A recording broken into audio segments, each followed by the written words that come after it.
deepest cuts are healed by faith. Now I believe there comes a time when everything just falls in line. We live and learn from our mistakes. The deepest cuts are healed by faith. Now I believe. All fired up. All fired up. All fired up. All fired up, fired up, fired up. Now I believe there comes a time when everything just falls in line. We live and learn from our mistakes. The deepest cuts are healed by faith.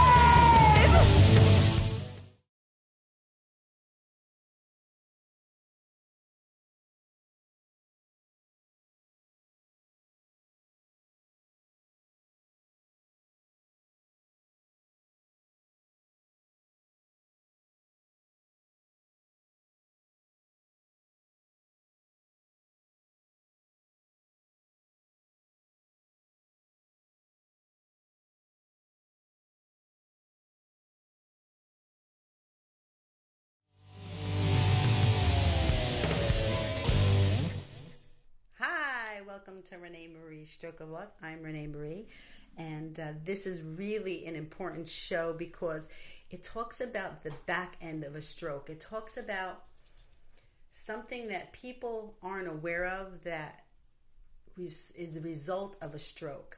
And it really is one of my passions in life to bring this to the forefront of the news, and that's aphasia. Aphasia is the result of a brain injury or stroke where you can't communicate, and communicating is so important in life. And if you think about having it taken away from you, because we all communicate in one fashion or another, even those that hand signs, they can communicate. But what this aphasia is aphasia. It scrambles your brain from the brain trauma, whether it's a brain trauma or a stroke, and it doesn't allow you to process or think or to know how to communicate, and that's so important in life. And so we're really going to talk about how aphasia affects life. So we have two wonderful guests on our show, both returning guests. We have Michele Gribko. Sorry, that's an aphasia. That's a stroke thing that I'm terrible with names. That's why I have Judy next to me. Michele Gribko, and she is a really prestigious woman in the field. She's a nurse. Am I correct? Yes. Nurse. She deals with the stroke program coordinator from North Shore University Hospital Department of Neuroscience, and we're really honored and privileged to have her here to help us to understand, and really these are the types of things that are really important to understand the back end of a stroke and of a brain injury. And we also have returning today Leanne Brill, who she was invited to be on our telethon because she's part of Senior America, and we're really what camera am I on, Jim? I don't even know, because I'm thinking. That's how I think, but I want to talk directly to my audience. But Leanne Brill was she was invited to be a part of our telethon. And it wasn't until after she was booked and we started talking to her that we found out that her mother suffered a stroke. So we're like, oh my God, we have to, and she spoke a little bit about it on the telethon, but we have to have her back to really tell her story. And stories are really what touch people to understand that this can happen to anybody at any specific time, and it does not discriminate. Strokes do not discriminate. And, that's really important stuff, to think that to value life, that life is a gift. That's the last sentence of my book, ReneMarie Stroke of Luck. Life is a gift. And I'm working through my other books. And I really think that that's the way I'm going to begin the next chapter of my book, is life as a gift, and what are you going to do with it? And don't forget the movie. Yes, the movie, the movie. That's a whole different baby. But so what I always like to sing, because singing is the way I communicate, and it really is an important factor. And I thought, what a better song to sing than I Have to Tell You I Love You in a Song, because it talks about not being able to say you love somebody. And it's almost like, the person's sleeping and they're trying to tell you that they love you. And so I'm gonna sing the song I Have to Say I Love You in a Song, and then we're gonna take a 2-minute break. And then we're going to welcome our guests. And of course, to my right here, I don't know if everybody could see her, is our famous co-host, Judy Marlowe Rotway, who is an important aspect in the foundation and Stroke of Luck Internet TV show. And she is a gift to everybody, believe me, because she helps us so much. So thank you, Judy. So I'm going to sing, and then don't forget it's a Sunday morning and I haven't sang yet. But it doesn't matter, because I sing from my heart. So let's go, Jim. Hi, Jim. I'm by the way. Can you show yourself on the camera? I will. Okay.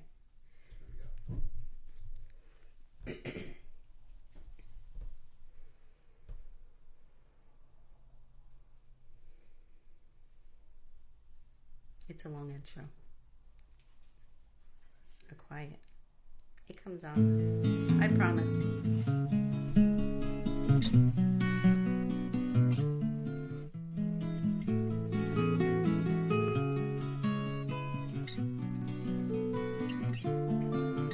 Well, I know it's kinda late. Hope I didn't wake you, but what I've gotta say can't wait. I knew you'd understand. Every time I try to tell you, the words just came out wrong. And so I have to say I love all of you in a song. Yeah, I know it's kind of strange. Every time I'm near you, I just run out of things to say. I knew you'd understand. Every time I try to tell you, the words just came out wrong. And so I have to say I love all of you in a song. Let's feel it beat on a Sunday morning. Let's go.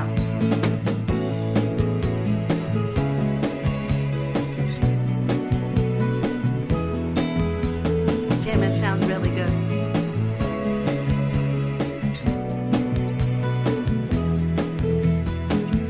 Every time I try to tell you, the words just came out wrong.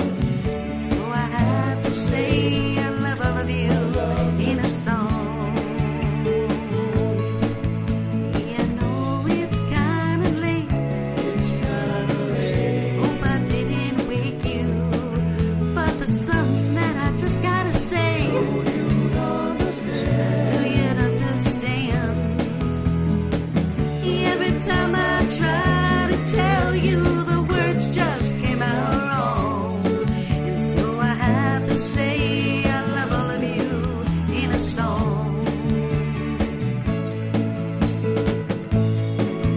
We're back in 2 minutes, and this is a really important show.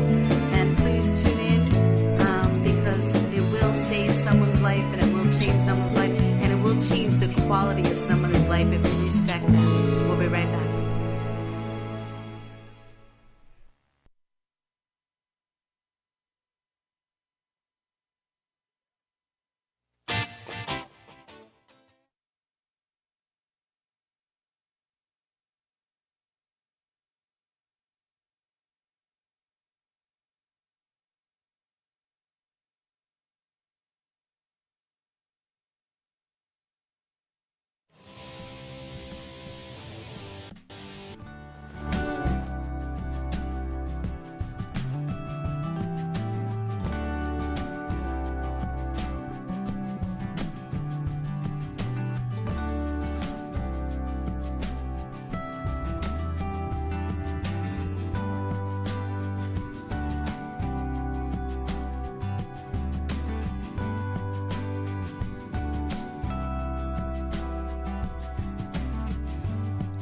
Why you so down on yourself now, sweetie?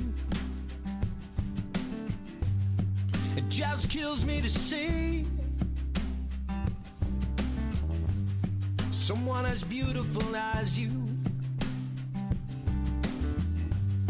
so unable to be free. Take a look at yourself now, baby. Tell me, what do you see?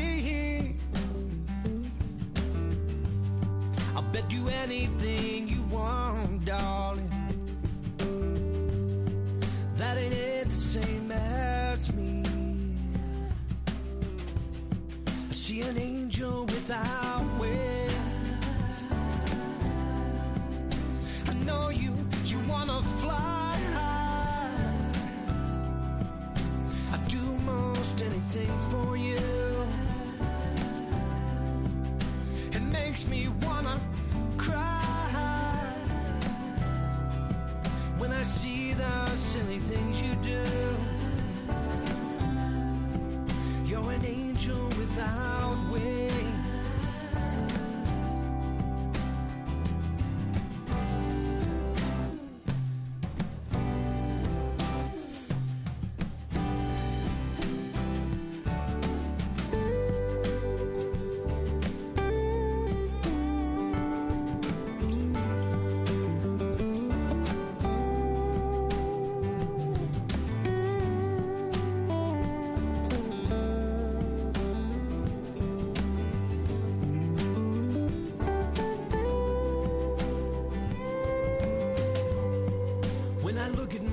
Sometimes, baby, I'm not sure. Hi, welcome back to ReneMarie Stroke of Luck. So this is the program that's really important, as I said before, for those that are just joining us right now. It talks about aphasia, and it talks about aphasia. Aphasia is a result of a brain injury or stroke, and we'll get into more detail, and we'll get some professional advice from one of our special guests, Michele Gribko. Because she's more professional at it than me. I'm just somebody that lived through it and has a passion for it, and I know my good points and I know my bad points. And speaking from a medical term, it's not my good point. So let's welcome our guest. Closest to Judy is Michele Gribko. Hello. Hi, Michele. How are you? Michele. Fine. How are you? Thank you so much for coming back and joining us once again. It was a few years that. Yes. Yeah. What's it's been a few years? Yeah, it's been a few years. It's been a few years. Thank you so much. I really appreciate you asking me back. Oh my God, we love having you. We love the professional. You're part of our family. Yes, part of our family. And then sitting next to Michele is Leanne Brill, who sang to us from her heart and her soul at our telethon, and she sang The Impossible Dream, which is a song that I want to learn, and she did it so well, because when you suffer a stroke like your mom did, which we're going to talk about, it is a possible dream, but that song touches my heart. So hello, Leanne, how are you? Hi. Good. So let's start out with Leanne. Just tell us the story about your mom, so that we could have a basis to start. Because I know from reading your description that she had suffered from aphasia. So tell us a little bit about your mom's story. And I learned a lot the day I came to the telethon. I didn't know the terminology of aphasia. My mom, back in 2001. We were having a conversation on the phone, and she wasn't making sense. She was just saying words that didn't apply to the conversation. And I just said, something's not right. You need to go to a doctor. And I don't think she understood what I was saying to her, because I guess she thought she was making perfect sense to me. Right. What we did learn was she was experiencing TIA strokes. And again, I'm uneducated as far as medical terminology. Tried to learn as much as I could. So hold off there. What is a TIA stroke, Michele? Well, it's an abbreviation for transient ischemic attack, which is, in layman's terms, a mini stroke. It's when there is an abrupt blood flow to a certain part of the brain, but then all of a sudden opens up again. So you have that momentary change in either expressive aphasia, weakness, anything, but it's transient. It appears, it lasts for, could be a couple of minutes to a couple of hours, and then it goes away. And when you have imaging done to your brain, you might not see any kind of injury at all. And I have two thoughts on that. First of all, to me, it's a wink from God that you need to do something. And second of all, sometimes you don't even know that you've experienced a TIA. Am I correct? Correct. And TIA is really a warning sign, just like what you said. And within 24 to 48 hours, a lot of people have a major stroke. Wow. Is there any medicine that you have to take after having a TIA, or any procedures that you should follow to make sure that you're not going to have it again, or to prevent it from happening again? So it's a great question, and it's part of community awareness. If you experience something like this and it goes away, it's a warning sign. You really need to get to the hospital. You need to have that imaging done to make sure that nothing else is going on, and it has to be taken care of.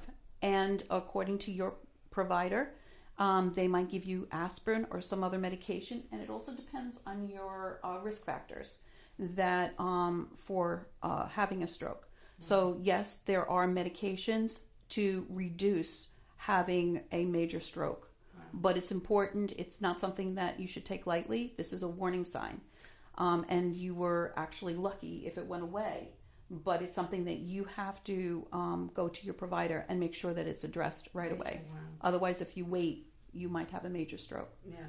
So, Leanne, so your mom was told that she had a TIA. What TIA, did they... and she seemed to be on the mend. She wasn't having the communication problems. Did they give her any medicine or anything? You know, I don't recall. I just know that they told her that she needed to follow up with her regular doctors, and unfortunately, she wasn't very proactive. My mom was the life of the party. She had so much life. She would dress up like Marilyn Monroe when she was younger and entertain. And, her whole personality began to change. She was complaining of leg pain, and she didn't want to walk around too much. And she kind of became, like, stuck in her bedroom. And just wasn't her. Right after a TIA? Shortly after the TIA, everything started to change. Could that have altered her brain? It's possible, but there could be other things that are going on. I think that having a total workup, making sure that your blood pressure is in control, that you're not diabetic, that you don't have any other risk factors, whether that if you're smoking, if you have a high risk living lifestyle, anything of that nature, that's something, because stroke is 80% of strokes are preventable. Mm-hmm. And part of that is addressing your risk factors. Wow. So I think one of the risk factors, which we learned out later, when she went to her primary, they sent her for lab work, and unfortunately, the lab work for the blood work didn't get sent over. She was having urinary problems, and she told me she had excessive thirst, and I said, it sounds like you might be diabetic, Mom. Really look into this. And again, they didn't send the blood panels over. So they said you needed to come back for that. Unfortunately, she didn't go back. And Thanksgiving morning, this is about maybe 6 or 7 months after the TIA strokes, my dad went to get her up out of bed to start preparing for Thanksgiving, and she was non-responsive. Oh my gosh. And he called the ambulance. They rushed her to the hospital, and she, when I called the doctors at the hospital, they said, how long has your mother been a diabetic? And I said, well, she was never diagnosed. And they said, well, she's had this for quite some time because her blood sugar level was over 600. Oh my God. 615. What's the regular blood sugar level? It should be around between 70 and 100. Yeah. So 6 times at the high end, 6 times. I just want to make a note that when you go for tests, that you should get the results. And if you don't get the results, call the doctor and get the results. It's very important. You have to be, this is something that I say all the time. And first of all, we're just providing information for you because each person in each case is so different. It's so different. But along with that, you have to be your own advocate. You need to make sure that you're taking care of yourself and that you're getting the answers that you want and you need. And if you don't get them, you go outside and get them. And because of my history, because I'm a stroke survivor, when I go into the hospital, my family knows exactly what they need to tell these, the doctors. And in addition to that, you should keep a file of your reports from doctors and your MRIs or whatever it is, so that your partner or your family member can go to that file in an emergency try to prevent and really take care of yourself. I mean, because doctors and the nurses, I know, when you go into the hospital, I mean, you don't see the same doctor all the time. So how do you handle that, Michele? I mean, I know they go to your files, but each doctor, each nurse has different ways to manage, to handle each situation. So how do they handle that? So it's really, your healthcare is a partnership. It's not just the doctor or the nurse. Correct. It is also the person that they're treating, as well as their family members. And like what Judy said, is knowing your history and bringing that to the table. When you come in and you have one specific symptom, if you don't have the total picture, sometimes a person who just addresses that particular symptom might go in a different direction. Right. And a list of your medications. Exactly. And a list of your doctors. Exactly. So if you don't have that total picture, then you might be missing something that could have changed the course of the treatment. And with strokes, and we say this all the time is of the essence. So if you're bringing them the information rather than them have to go look it up and find it somewhere. I mean, they can always refer to their files as well. They probably will. But if you're bringing them information that's saying, this is what's happened in my life, this is my history, it just helps in the process. It helps in the process. Exactly. And having a family member coming in and saying that they are different than what they were yesterday or 2 hours ago. Even if they've had a stroke in the past, that doesn't necessarily mean that you just dismiss it. If it's something where they've had a stroke or TIAs in the past and they come in with different symptoms, that's just as important, and that knowledge changes the course of how they treat you. Wow. Of course. Wow. Right. So your dad went in and found your mom. She was unresponsive. Yeah, she was unresponsive. So at the hospital, I went the next day. I got a flight and went down to Florida, and the doctors informed me that, I guess, again, uneducated with stroke, that she had past clots. I guess that's part of the stroke. And she had a blockage in her bowels and a blockage in her leg. Which was probably why, and I was with a friend yesterday, she works at the hospital. When I was reading the press release, she said that that's probably why she couldn't walk so distance for a long time. Like, you don't get that. You don't put that together. Normally, a long time ago when she couldn't walk that distance anymore, and she used to be very flamboyant and very alive, that could have been like a little sign. Could have been starting. Yeah, it was all signs. Yes. There was so many signs that, had I been more educated, or the people around her been more educated, and perhaps if she was more proactive in her own health, she might still be with us today. Don't feel bad, Leanne. I didn't know about stroke symptoms until my dad had a stroke. Well, that's why we do this show. I knew he had swollen ankles, but he never told me about his killer headache. And I'm not sure he told the doctor either. So don't feel bad about it, So, a point that, sometimes you have to capture a moment, and at this moment, what we will share with everybody is if something changes in your life drastically, and If something changes drastically, where you used to dance and everything, and now you can't dance and you can't walk distance, I mean, really, that's just a little sign for you to find out, why, why you can't do that, and if you're very thirsty, the way you said, even she was never that thirsty before. If she's if someone becomes very thirsty, and you can't, you're drinking a lot of water, then that's a little sign too. They're all signs in our lives to really keeps ourselves healthy. Right. Exactly. And I think, going through that experience with my mom, I had experienced about 2 years ago in my office. I had gotten with double vision, and I couldn't focus my eyesight. I was like, what's going on? And a very stressful job at the time. So I associated it with stress. I closed my computer down. I just put my head down for a little bit, and I still couldn't focus. And eventually my vision came back. But I immediately went to the doctor, and I learned that I was a type 2 diabetic. Wow. And my blood sugar was at 300. I was borderline stroke. Wow. Wow. So Oh my God. I lost over 40 some odd pounds since then. Wow. Trying to get more weight off. I visit my endocrinologist every 6 months, and I went from an 11.4 A1C down to a 6.2. Wow. And what's the line, Michele, that you should be? About 7. 7? Yeah. So but you're below it. usually around between 5 to 7 is normal. They want to get me down to about 5. She said she'd like to see me at 5, and then I'll be off all the meds. But they cut my meds in half. But again, it was from what I learned of my mom, taking that and saying something's not right. I could have swept it under the carpet and said, "Oh, just stress," but it wasn't. Yeah. So yeah. And it's another really important piece is to watch our weight.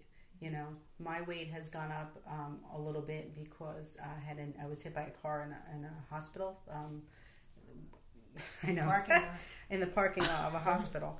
And when I was I was actually, listen to this, it was actually my first telethon, my first telethon, and my grandmother had a heart attack on that day as I was going to my telethon.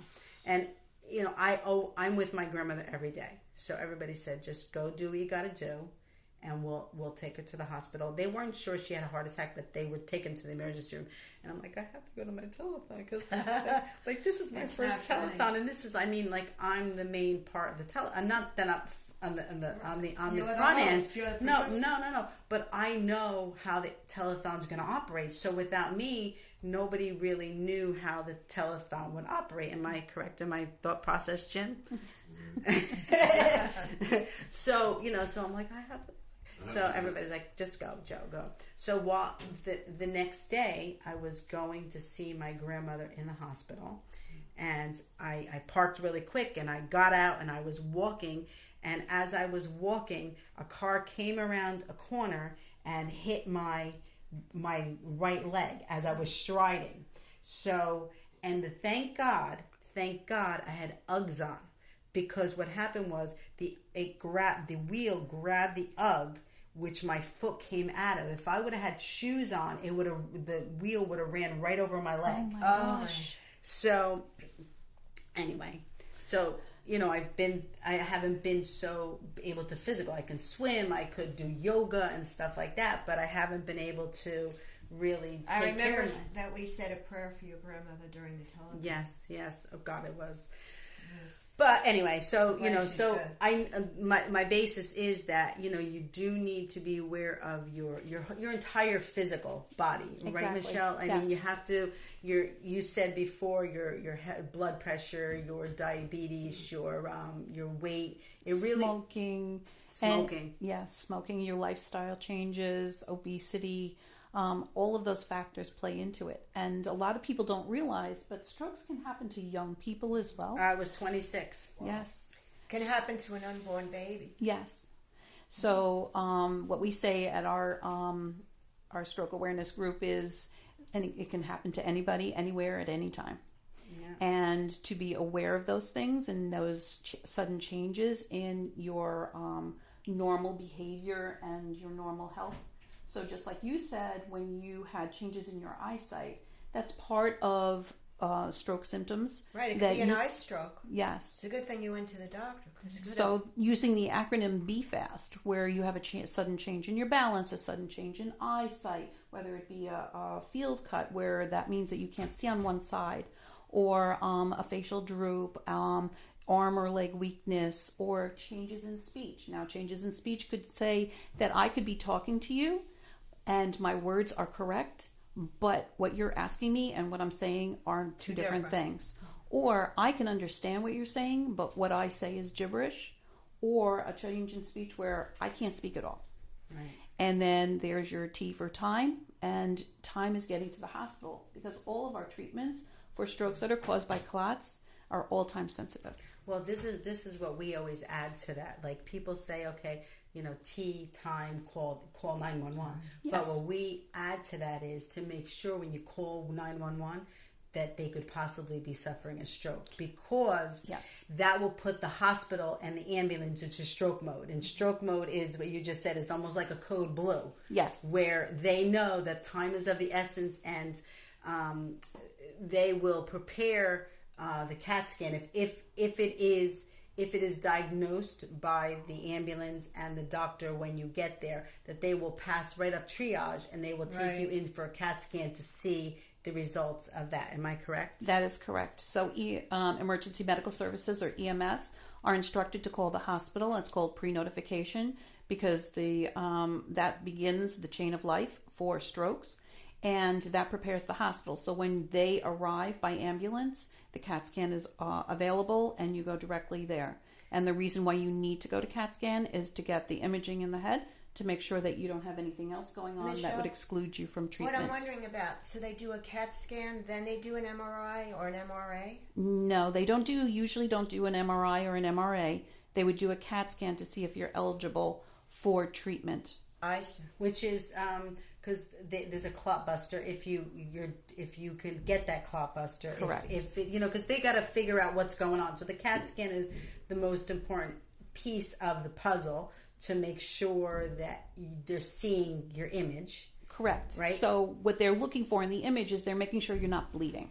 So if you have a stroke that's called a hemorrhage stroke or a bleeding stroke, you're not eligible for that treatment because that treatment dissolves clots. And if you're bleeding, it would just make you bleed more. Right. And now when Sharon Bean was on thank you, Sharon, we love you. Sharon Bean, she's with the American Stroke Association. When she was on our show a while back, she had said they're also coming up with a stint for, they're researching doing stints for clots that are in your brain. Do you know what? So, are you talking about stents? Yes. Sorry, that's okay. Sorry. So they're really not Told you I wasn't stents. medical. It's called it's endovascular, where they physically go in and mechanically pull the clot out. Oh. And that extends the window of treatment for certain eligible patients. Wow. Still, the standard of treatment is the clot busting medication, TPA. But with that, if you still have a very large occlusion or a large clot, and if it can be treated with to take the clot out, then they would take you for that as well. And not all hospitals have that services. Wow. So some hospitals do. I know Stony Brook does. Good Samaritan does, and also North Shore Manhasset does as well on Long Island. So all hospitals don't have not the endovascular. So part of EMS education is also taking those patients who to the proper hospital. Yes, who to get the clot busting medication, and then they'll take those patients to the other hospitals that can perform that. Ian, don't you think there's so many people involved with your life, like with your mom? And like when she was brought to the ambulance, and there's so many parts to the puzzle that really it takes a whole team of people to care for somebody. Right, and not being educated, not knowing what questions to ask. You just want to know, is she going to be okay? Yeah, right. You're not asking, well, what's going on with her body? What's happening? Of course, they I did do explain it. Yeah, and she did have clots, but obviously, I guess those clots had been there for some time because she also developed gangrene. And so she had major surgery, and we knew she wasn't going to have any quality of life after that. She did come out of the coma. She was able to communicate with us, and we all had some time, a few months with her. She was able to go back home and live a few more months at home. Wow. But it was a very hard, rough time because you have family. Everyone's thinking differently on. Should we treat? Should we do the surgery? What's going to what's going to be the prognosis? Right. Is she going to have any quality of life? Should we just let nature take its course? And you have such family situations. Not everybody will agree with you, but it's between you and your dad. Right. And my dad even had some, because he had all of us, everyone had different opinions of what to do. And, I guess I'm the realist in the family, and I tried to look at really what would my mom want. And as much as I wanted her here with us, You wanted her healthy. I wanted her healthy. You wanted her a quality of life. I knew there wouldn't be any quality of life after the surgery that was going to be taking place.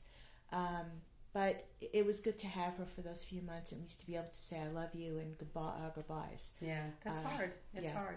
It's hard. Let's get into the aphasia side of it, because we talked about strokes and suffering a stroke and how to prevent suffering a stroke. But there's another side to it that really is one of my passions, which I keep talking about, and that's the aphasia side. So, Michele, tell us a little bit about what aphasia is, because from a medical standpoint. So aphasia can affect anybody that has a brain injury or a stroke, and it depends on what part of the brain is injured and the location of that injury. So there's two different types of aphasia. One is expressive, where they cannot speak, but they understand what you're saying. And the other is receptive, where you can be talking and what they hear is gibberish. And what they speak makes sense, but it's not something that, is answering the question or doing. And I think I suffered from both. Because I remember not being able to speak, first of all. I remember going to speech therapy and looking at the boy ran and not be able to get it out. But I also remember, as my life went on, that I'd be standing there, especially when I got tired. When I got tired, it really affected me more.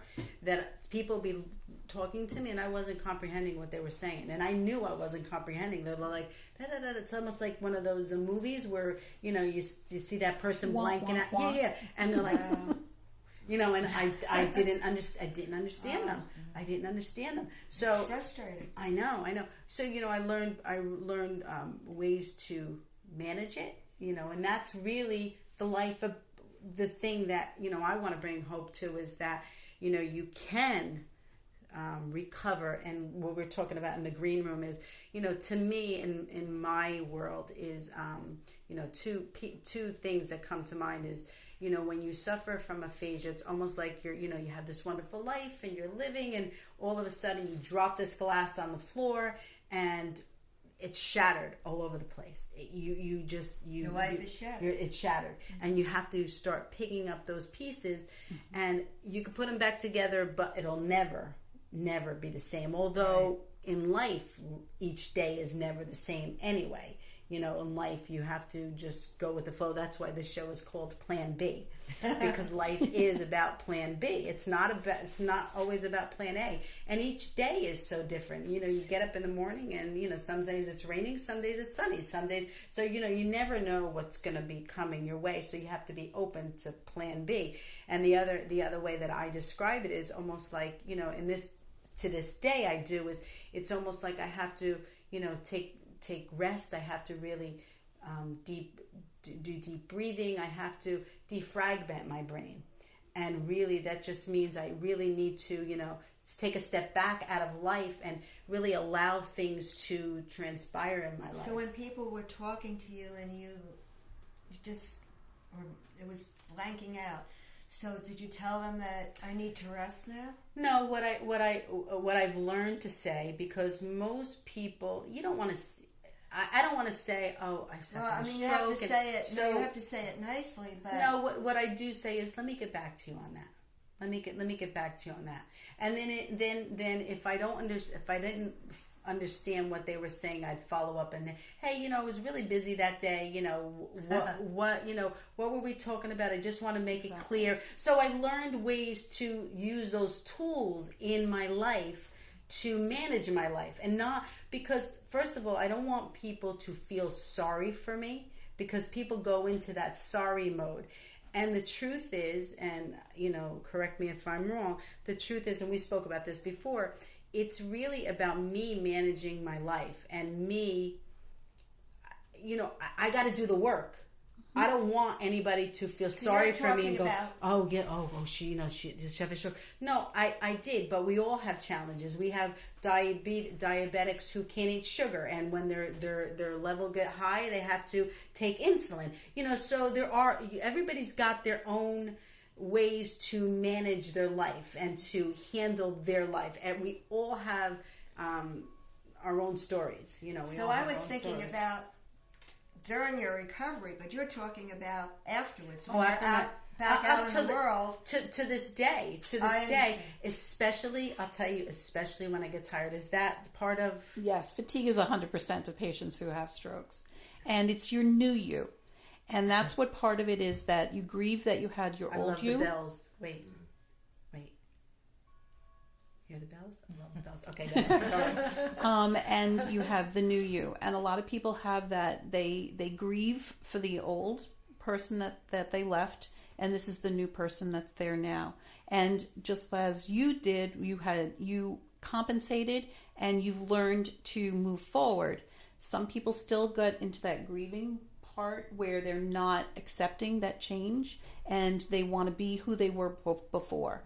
So part of that is learning new techniques. And what you're saying when you said, I don't want anybody to feel sorry for me, some people can't move past that. Right. And that's part of that grieving Very process. important to move past. And that's part of being part of a support group and, Right. and expressing that grieving part. Because you have other people who've experienced the same thing that you've gone through, and you can see how they've learned to Talk about your stroke support group. You have a stroke program coordinator. Tell us a little bit about that. So we have two facilitators. One, she had a hemorrhagic stroke. The other one is a retired nurse. And they facilitate our support group that occurs every week, which is unique because none of the other support groups meet every week. And it's structured. It has it's 3 hours. And it's a meet and greet where everybody comes together and socializes, and we have an hour where we have a guest speaker, or we have an event, or they had planting the other day and talking about changing in the summer, in the springtime, and new life. And then afterwards they have physical therapy that come and they work with the survivors. And we also have we break off into sessions where it's for caregivers. So the caregivers have a break from the survivors. Survivors are getting physical therapy, and the caregivers can speak on what their challenges have been and what they have done to help. Very important. In moving forward in their new life. And it's forever. It's forever. It's not. And I will tell you this, 150%. You don't recover. You're not fully recovered from a stroke for the rest of your life. You have to constantly be in. What's the word I'm looking for? You constantly have to be caring for yourself. What's the word I'm looking for? You do have to care for yourself, and it's always that fear that it's going to happen again. Oh, that. And the truth is, you want to know a little secret, and I just realized this myself. There were certain things that I wouldn't finish in my life because I thought if I finished them, then my life would be over. Oh. Right? Because and when you become aware of it, it's another step in the right direction. It's another learning process. We're all growing in life. We're all learning in life. We all have our different challenges in life. But that's true. I mean, I wouldn't want to, even as far as, simple things as cleaning out the dishes in the sink. You didn't want to finish it because I didn't want to make sure, I was afraid. And when I went to wakes, I would leave tearing, crying because I was like, oh my God, that almost was me. It's scary. It's very scary. And it's good to share those emotions with other people who have gone through that as well. And also your caregivers, because it's also, they're going through your journey as well as you are. Yeah. And they're going through it in a different way. And just like you said, your mom changed her personality. Think about what your dad had to deal with that change in personality where she was so bubbly and now she wasn't. And that also, he also went through that grieving process as well because it's not the woman that he knew before. And when you go through a stroke, it's never the person that you knew before. So your relationship is a new relationship moving forward. So it's stroke is always evolving and you're always recovering from it. Yeah. So it's never just stagnant. Well, that's what I meant. That's what I meant, that, for the rest of your life, you have to evolve and change and really become aware of. And like I said before, it's almost like peeling back the layers of that onion. You have to peel it back. You have to be able to. So, Michele, we were talking in the green room this is one of the things we were talking about. I don't know if you were here. I think we were talking about on Bobby's show, or I don't remember. Oh no, we were talking to Keith about. Oh yeah, strength after stroke. Right, we were talking about these two pieces. Okay, now someone suffers a stroke, and they're the ones that have to do the work because no one can do it for us. Right? You couldn't help your mom. You loved your mom, and you really wanted her to recover, but you couldn't do it for her. She's the one that had to care for herself, and your dad and stuff like that. But how do you get them to understand, like, that they're the ones that have to do it? There's like this bridge that has to be. You have to encourage them with love and positive thoughts. That's. I mean, I always believe that love is the answer. That's why we're not going to get into this, but that's why like the insurance part of it really is a big part of it. Only because families are going through so much. When their family member has suffered a stroke, and they do not need to be worried about insurance or politics or anything else. Even the families and the patients, they need to worry about love. They need to surround themselves with the love so that their family can be successful at recovery. So part of that, as much as what the survivor is going through in that grieving process, it's a grieving process for the caregivers as well, because now you're dealing with a new person, and with that your dynamics and your relationship lifestyle has now changed. So again, it's going through that new transitioning from that one place in your life to a new place in your life. So it's something where it's good to share that information with other people so that they have some sort of an idea that they're not alone. Because it can be a very lonely, and you become more isolated because you're afraid. And sometimes friends don't even want to come around because they don't know how to talk to you. They don't know how to act towards you. And they're very scared. I don't know about your mom. Should I really come over? Do you want to be alone with her? So, it's that open relationship where come be with it.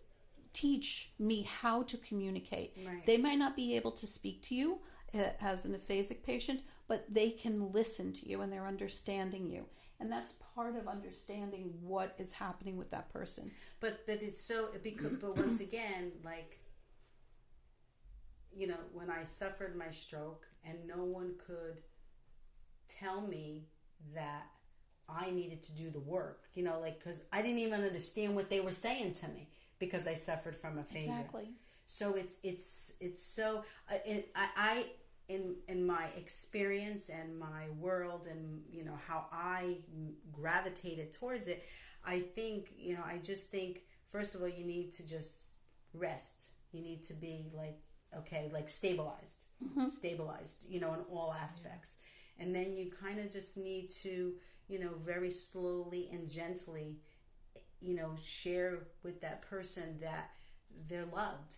And that we need you, and that we want you, and that you can do it. You kind of have to have strong love. You can't do it for them. Even with me, with my arm. When somebody said, "Oh, can I help you?" No. I mean, I will do it. Like even when I have my grandson now. Wow. And then you get people that go, "Okay." Yeah. I mean, it's a challenge when I have my grandson. Okay, I'm holding him in this arm. Okay, I got to pick up his bottle. But I'm like, I could do anything that I wanted, and I force myself.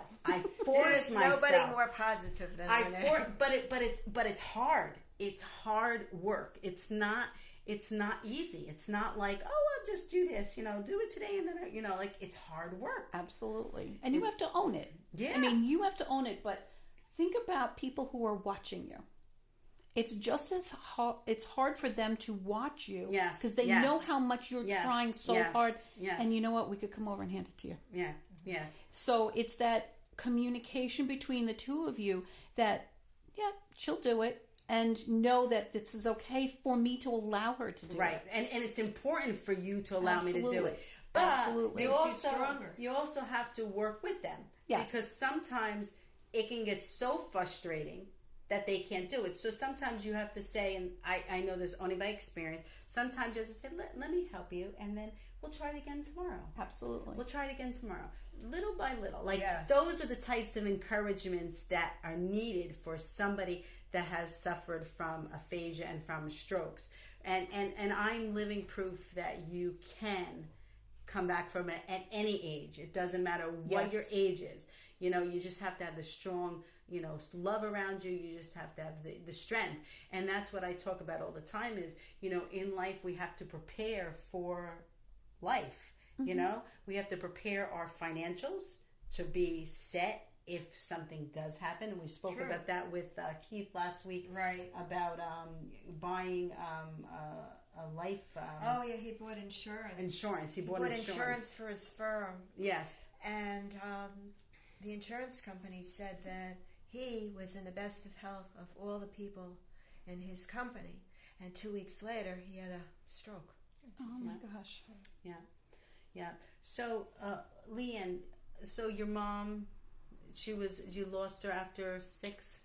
In 2002, February, a week before her birthday. And what was like was she home? Was she, just because they were going to do a surgery on her? Well, they did do the surgery Thanksgiving week. And they removed a part of her? They removed about 75% of her intestines. Oh my gosh. Wow. And a part of her foot, part of her left foot. Wow. That's where the 2 clots and she had gangrene had set in. And basically, you know, the doctors told me that once they did this surgery, she would have to be fed through a tube with her stomach, that they would close up all her body, you know, the oh my gosh. Feeding tube. Yeah.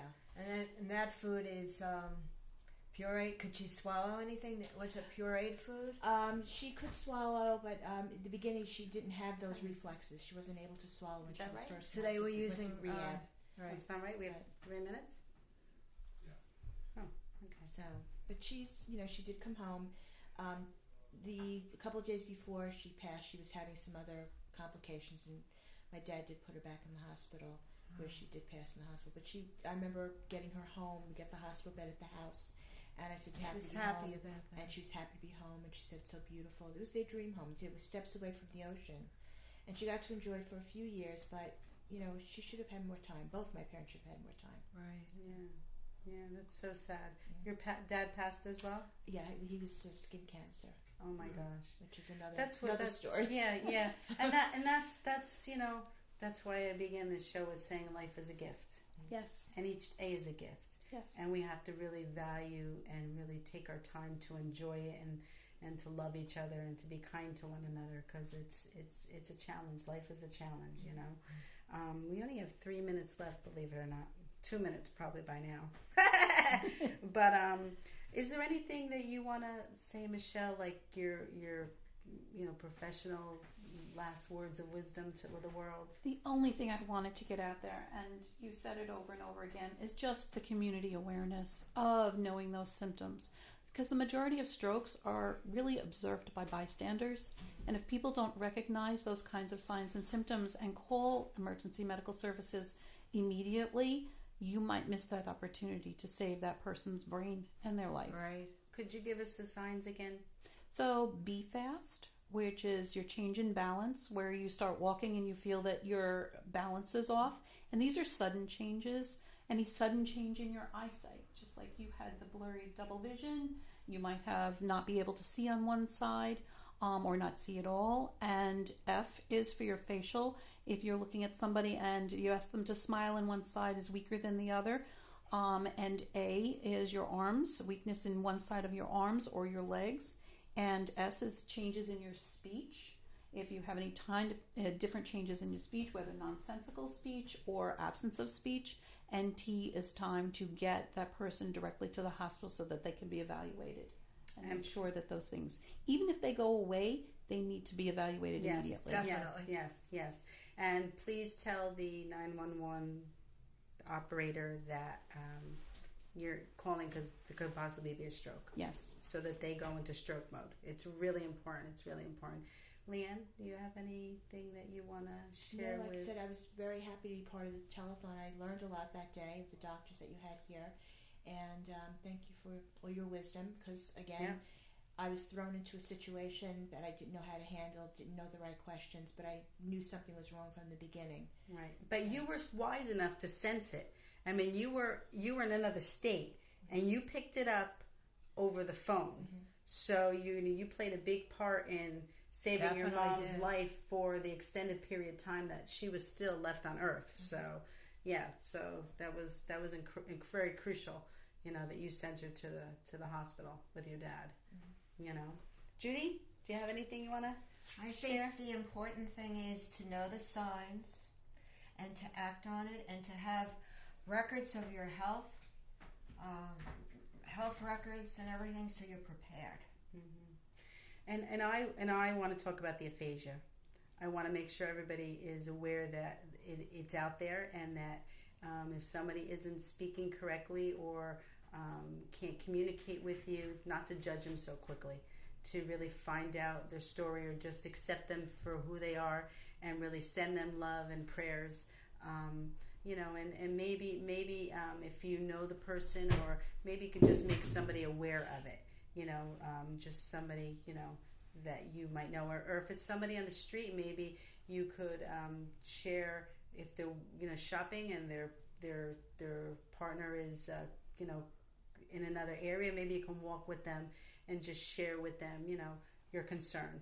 Yes. Just do the right thing, because it really is important, and it could save someone's life. It takes a village. It takes a village. It takes a village. Thank you so much, both of you. It was an incredible show and very informative. Thank you for having me. Yes, and Michele, thank you for your wisdom. Leanne, thank you for coming back. And we're going to do a show about music. We're going to do a music show. And we didn't even talk about how important music is in recovery. That's a whole different topic. Maybe Michele will come back in a few months and talk about it with us. So we're going to go. Thank you so much. Please, just be kind to one another, as Ellen would always say, and share the love. Let's blow our kisses, everybody. Bye, everyone. Bye.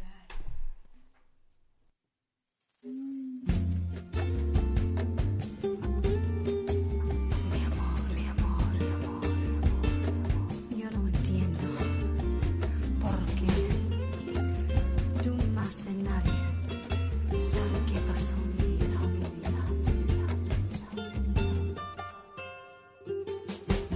Yo no sé qué tú piensas, yo no sé lo que haré, yo no sé lo que estoy perdiendo. Yo no sé lo que va a pasar. No me puedes escuchar llorar solo sin ti.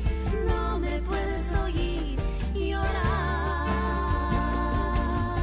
El día que caminaste por la puerta, todas las memorias fueron. Mi corazón está vacío, como si tuviera ayer. No me puedes escuchar llorar solo sin ti. Mi corazón está sufriendo. No me puedes escuchar llorar solo sin ti. No me puedes oír llorar.